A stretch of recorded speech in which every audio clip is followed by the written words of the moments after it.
Ay, una po natin ipapadala po yung po mga kagamitan pang teknolohiya. Pero maganda po dito one time na po na delivery kami, isang bagsak. Sabay-sabay po lalabas ng aming warehouse dito sa Maynila, yung biyahe po dun sa 5 lalawigan at sa SGA. Nakabundle po yan at nakapack na. Magkakasama na yung allocation ng balota, mga supplies, forms, materials, kasunod na rin yung ating automated counting machine. Ang mahihiwalay lang po ng konti, mauna lang namin de-deploy ay yung mga baterya. Kasi nga po, hindi po kami pinapayagan by air dito. Talagang medyo nauna po yan. Pero makikita nyo na po, base sa timelines natin, binanggit na rin po ni Chairman Garcia at ni Executive Director sa lahat ng briefing, pati ang warehouses ni COMELEC open for inspection. At iniindiyahan natin ang interest groups, mga watchers, mga political parties, tignan ninyo kung saan namin ilalaga. Abangan nyo rin ang pagdadala ng official ballot sa mga treasurer. Abangan din natin ang pag-inventaryo ng lahat na ito.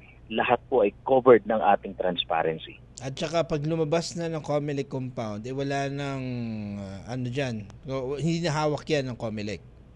Tama po kayo. Ito lalo na po pag ang balota ay nailagak na namin sa treasurer dahil sila po under our law ang may custody talaga ng mga balota, mamamahagi nito sa ating electoral boards at pagkatapos gamitin sa halalan, sa kanila po muli babalik yan. Kaya po yung mga nadidinig ninyo na imbakan ng mga ballot boxes na may lamang balota, lahat po yan ay facilities ng ating mga treasurer.